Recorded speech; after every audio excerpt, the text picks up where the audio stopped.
Você sabe como funciona a usucapião extraordinária? Eu sou Renato Veloso, sou juiz de direito e professor. E neste canal eu ajudo estudantes e profissionais de direito a compreenderem melhor a teoria e aliá-la com a prática jurídica. Isso de uma forma descomplicada. E eu já te convido a se inscrever no meu canal. E lembre-se, ative o sininho, porque sempre que lançarmos um vídeo novo, você receberá uma notificação. Na pílula jurídica de hoje, nós vamos conversar sobre a usucapião extraordinária. Lembrando que essa pílula jurídica faz parte de uma série onde estamos estudando a usucapião.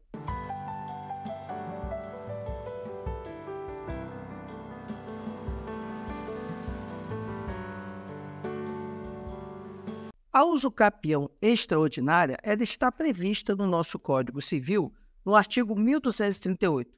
Para entendermos bem o assunto, vamos conhecer esse dispositivo. Artigo 1238. Aquele que por 15 anos, sem interrupção nem oposição, possuir como seu um imóvel, adquire-lhe a propriedade, independentemente de título e boa-fé, podendo requerer ao juiz que assim o declare por sentença, a qual servirá de título para o registro no cartório de registro de imóveis. Parágrafo único. O prazo estabelecido neste artigo reduzir-se-á a 10 anos se o possuidor houver estabelecido no imóvel a sua moradia habitual ou nele realizado obras ou serviços de caráter produtivo.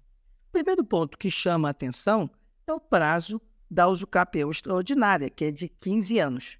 O segundo ponto é que essa usucapião, ela dispensa, ela não exige nem justo título e nem boa-fé.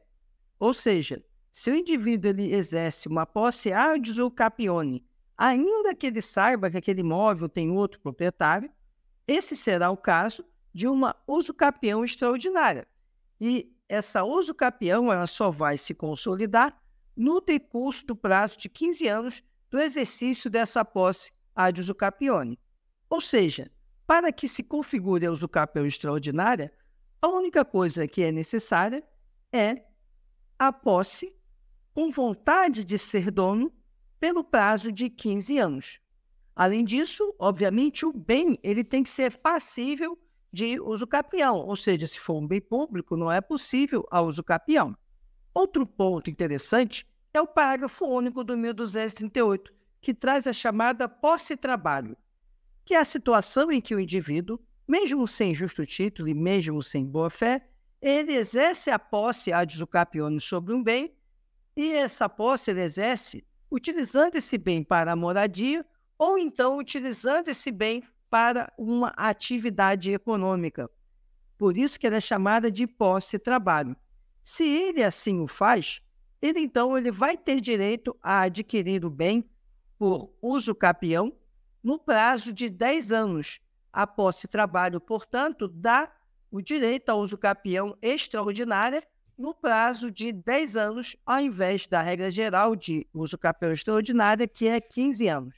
A gente precisa observar que essa usucapião extraordinária, ela independe da questão da boa-fé ou do justo título, porque o legislador outorgou ao prazo longo de posse ad usucapione, de posse com vontade, com ânimo de dono, esse prazo longo ele faz gerar uma presunção absoluta de propriedade.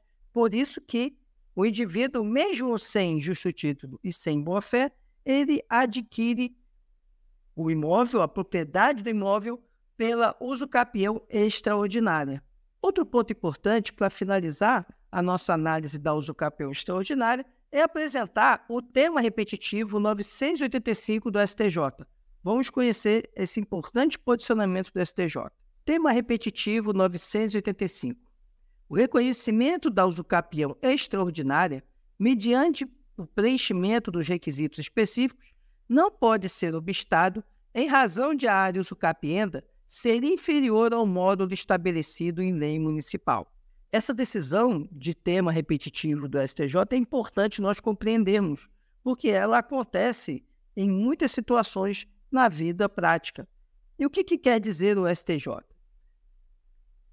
O indivíduo que adquirir através da usucapião extraordinária, ou seja, sem justo título, sem boa-fé, um determinado imóvel em área urbana, só que esse imóvel ele é muito pequeno, ele fica abaixo do limite de dimensão de imóvel da legislação municipal, do Código de Posturas, por exemplo, que coloca lá um limite mínimo de área de imóvel. E a discussão jurídica era saber se era possível usucapir uma área menor do que a permitida na legislação municipal para fracionamento de um imóvel, porque, de certa forma, se estaria aí garantindo a existência de um imóvel que contrariava o Código, a lei do ordenamento urbano municipal. E o STJ, então, veio e pacificou isso através do tema repetitivo 985, que quer dizer o seguinte: ainda que o imóvel ele tenha uma área inferior à estabelecida na lei municipal para limite mínimo de dimensão de um imóvel, ainda que ele seja menor, vai ser possível a usucapião, justamente porque o STJ entendeu que deveria se privilegiar o indivíduo que exerceu essa posse com animus domini, a vontade de ser dono, a posse ad usucapione. Então, o exercício dessa posse não poderia ser obstado por uma questão de uma lei municipal que estabelecia ou estabelece um limite mínimo de tamanho de imóvel. Por isso, ainda que o imóvel que se pretenda usucapir tenha dimensão inferior à estabelecida no ordenamento urbano municipal, ainda assim será possível a usucapião desse bem. Esse era o conteúdo que tínhamos para tratar desse assunto. Se você ficou com alguma dúvida, deixe aqui nos comentários sua pergunta, que vamos responder com o maior prazer. E se você tem alguma sugestão de tema para trazermos nas futuras pílulas jurídicas, deixe também nos comentários, que nós vamos preparar com o maior prazer. Peço que você curta, comente e compartilhe. Ajude esse conteúdo a chegar a mais pessoas. Muito obrigado por sua atenção e até a próxima.